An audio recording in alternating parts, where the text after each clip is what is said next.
মেয়েদের জীবন বয়সটা 20 পেরোলেই পাশের বাড়ির কাকিমাদের কাছে আপনি বুড়ি। চুপচাপ থাকলে মেয়েটা অহংকারী, আর কথা কম বললে ভাব নিয়ে থাকে। আবার বেশি কথা বললে আপনি মাত্রাহীন বাচাল। আপনার বিয়ে নিয়ে মা বাবার চেয়ে পাড়া প্রতিবেশীদের বেশি চিন্তা। আবার বলে এত লেখাপড়ার কি দরকার, লেখাপড়া করে জীবনে কে কি করেছে। মেয়েকে বিয়ে দিন, সংসারী হবে। সাধারণ জীবনযাপন করলে বা সাধারণভাবে চললে আবার অনেকেই মেয়েদেরকে বলে খ্যাত। আবার যদি একটু বেশি সাজতে যায় তাহলে বলে নির্ঘাত কারো প্রেমে পড়েছে। আবার একটু রোগা হলে বলবে বাবা মা মনে হয় কোনো কিছুই খাওয়ায় না। মোটা হলে ওই মেয়েকে আবার কেউ বিয়ে করবে না। আজকাল ছেলেরা মোটা মেয়ে তেমন একটা পছন্দ করে না। এটাই আসলে মেয়েদের জীবন। আসসালামু আলাইকুম আমার প্রিয় ভাই বোনেরা, সকলে কেমন আছেন? আলহামদুলিল্লাহ, আপনাদের এই নাটোরের বোনও কিন্তু অনেক ভালো আছে। এই তো দেখুন চুলার পারে অনেক রকম জিনিস নিয়ে বসে পড়েছি, তবে রান্না করব না, এগুলা ভাজবো। আমার মতো যারা গ্রামে থাকেন বা এগুলা দেখেছেন তারা কিন্তু দেখে অনেকেই বুঝে ফেলেছেন, আর যারা এখনো কোনোদিন দেখেননি বা এগুলা দেখে অভ্যস্ত না তারা অবশ্যই ভাবতেছেন যে এগুলা দিয়ে কি করব। বালুতে এগুলা ভেজে নেব, আর ভাজার জন্য ভুট্টা, গম আর চাল নিয়েছি। এগুলা সবগুলাই একে একে বালুতে ভেজে নেব। ভুট্টা ও গমগুলাও ঝেড়ে নেব, কারণ ভুট্টা ও গমের মধ্যে ময়লা ছিল, সেগুলাই ঝেড়ে নিচ্ছি। ভুট্টা, গম ও চাল তিনটাই কিন্তু সমান পরিমাণে নিয়েছি। এগুলা ভেজে ছাতু তৈরি করব, আর ছাতু খেতে কিন্তু ভীষণই ভালো লাগে। অনেকে হয়তো ছাতু চিনেন না বা ছাতুটা কিভাবে খেতে হয়, কিভাবে বানাতে হয় অনেকেই জানেন না, তাদের জন্যই আজকের ভিডিওটি।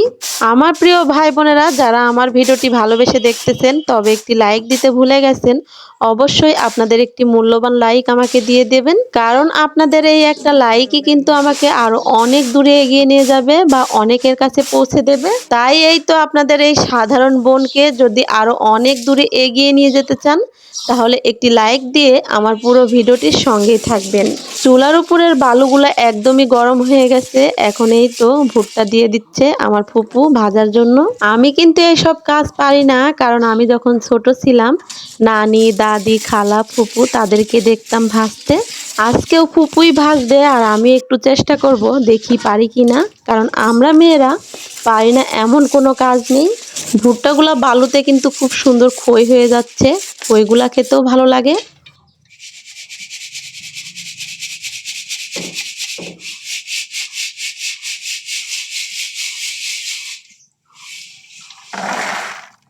এই তো দেখুন কত সুন্দর করে ভুট্টাগুলা ভেজে ফেললো আমার ফুপু, আবারও বালুগুলা দিয়ে দিল পাতিলের মধ্যে।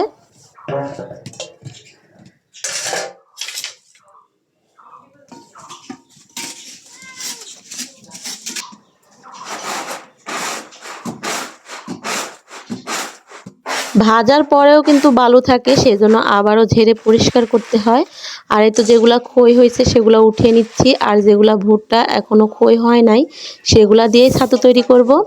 আর এখন এই তো আমি চেষ্টা করতেছি দেখি পারি কিনা। আমি ভাজতেছি আর আমার ফুপু আমাকে শিখিয়ে দিচ্ছে, বলতেছে এভাবে এভাবে ভাজো।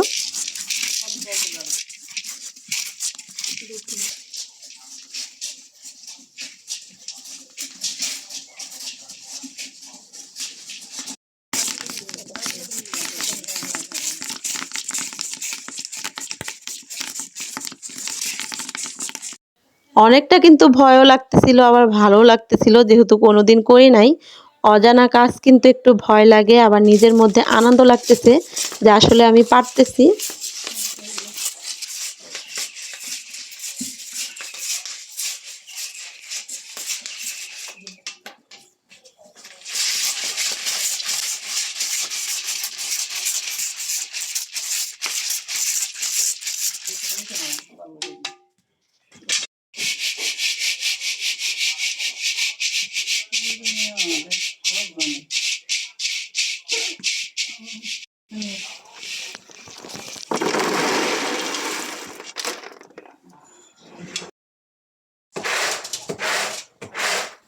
এই তো দেখুন ভুট্টাগুলা ভেজে নিলাম, তবে ফুপুর মতো হয় নাই, ফুপুর অনেকগুলা খই হয়েছিল, খুব একটা খারাপ হয় নাই। আর যেমনই হয়েছে এতে আলহামদুলিল্লাহ অনেক খুশি।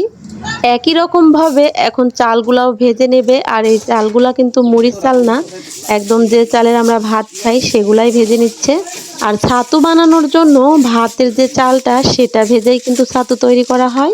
এই চালটা বালুতে ভাজলেও মুড়ির মতো বড় হয় না, মুড়ির চেয়ে একটু ছোটই থাকে।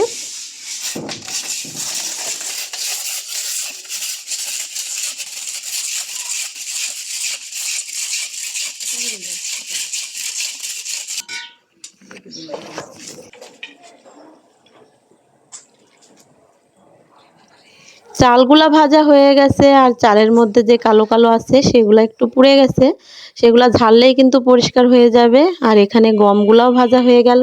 সব রকম জিনিসগুলা ভাজতে ভাজতে অনেকটাই টাইম লেগে গেছে। আমি অফ ক্যামেরায় সবকিছুই ভেজে নিচ্ছি। আর এখন সিমের বিচি ভাজা হচ্ছে। বাড়িতে কতগুলো সিমের বিচি আর মটরশুঁটি ছিল সেগুলাই ভাজতেছি, যেহেতু মাঝে মাঝে বৃষ্টি হচ্ছে আর বৃষ্টির দিনে এগুলা খেতেই কিন্তু ভালো লাগে।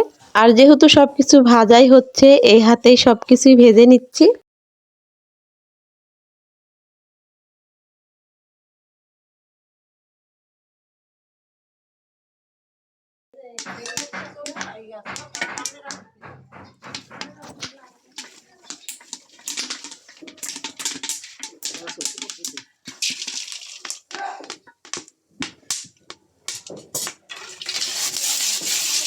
আমার ফুপু অনেক পারদর্শী কাজে, খুব সুন্দর করে একা হাতেই ভেজে নিচ্ছে সবকিছু।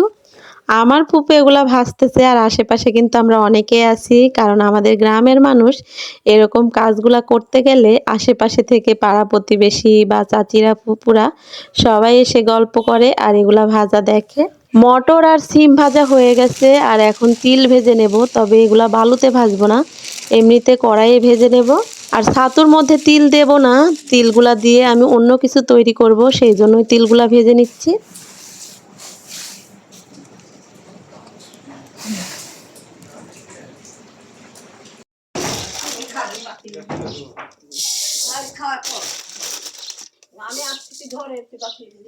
কড়াইয়ে এখন তিলগুলো অল্প অল্প করে ভেজে নেবে নেড়ে চেড়ে। আর তিল ভাজতে দেরি হয় না, তিলগুলো খুবই তাড়াতাড়ি ভাজা হয়ে যায়। যখন খুব শব্দ হয়, পটপট করে আওয়াজ হয়, তখনই কিন্তু তিলগুলো ফুটে যায়।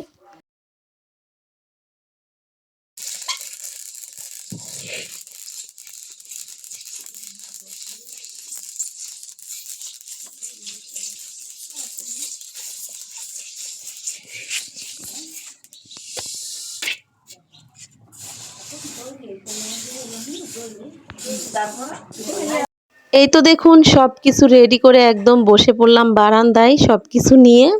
এই তো এগুলা হচ্ছে তিল, আর এখন আমি ভুট্টা থেকে খইগুলাকে বেছে নেব। আমার কাজ করা দেখে হাসানও কাজে লেগে গেছে, কারণ ওর আম্মু এত কাজ করতেছে, ও আর বসে থাকতে পারলো না।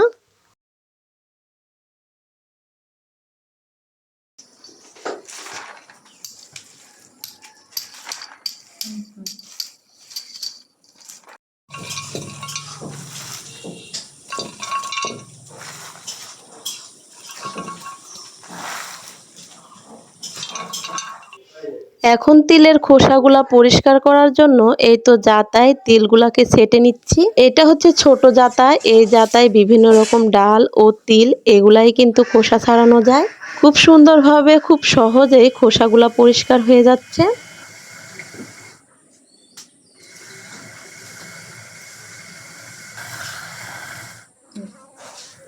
এক মুঠো করে বারে বারে দিয়ে এভাবে ঘুরিয়ে ঘুরে তিলের খোসাগুলা পরিষ্কার করতে হয়। এখন এই তো কুলাই ঝেড়ে পরিষ্কার করতেছে আমার ফুপু।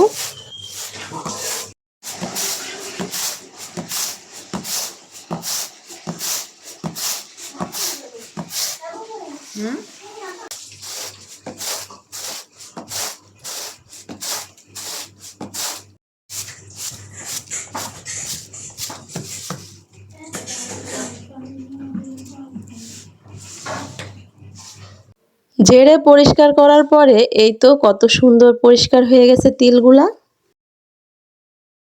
ছাতু তৈরি করার জন্য সবকিছুই রেডি, এখন এই তো বস্তায় ভরে নিচ্ছি।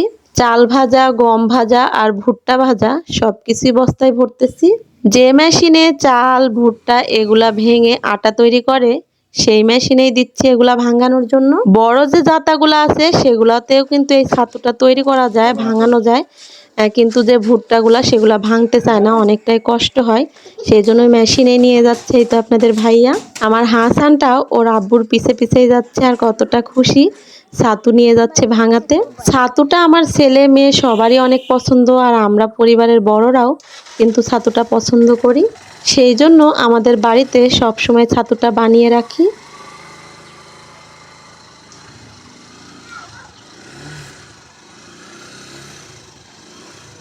হাসান টাটা দাও, হাসান টাটা দাও।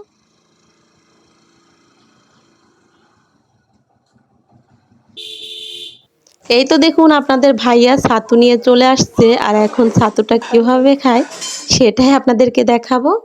এখন যেহেতু আম কাঁঠালের সময়, এই আম কলা বা হচ্ছে কাঁঠাল সব কিছু দিয়েই কিন্তু ছাতুটা খেতে অনেক বেশি ভালো লাগে। আর এটা কিভাবে মাখাতে হয় সেটাই এখন আপনাদেরকে দেখাবো। দিয়ে দিলাম চিনি আর পরিমাণ মতো লবণ, এটা পানি দিয়ে কিন্তু মাখাতে হবে।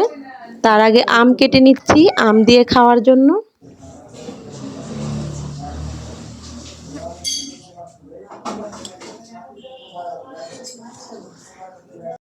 আমগুলা এমনিতে অনেক মিষ্টি, সেজন্য চিনির পরিমাণটা কম দিছি। আমরা বড়রা যখন খাই তখন কিন্তু এরকম আম দিয়ে খেলে চিনি কম দিলেও চলে, তবে বাচ্চারা যেহেতু খাবে সেজন্য চিনিটা যদি মিষ্টিটা কম হয় সেটা কিন্তু খেতে পছন্দ করবে না। ছাতু মাখানো হয়ে গেছে, আর এই তো দেখুন আমার ছেলে, বড় ছেলে সাকিন, এটা হাসানও কিন্তু খাবে, দুই ছেলে মিলেই কতটা মজা করে খাচ্ছে ওরা। আর ভিডিওটি কিন্তু আমার একদম শেষের দিকে।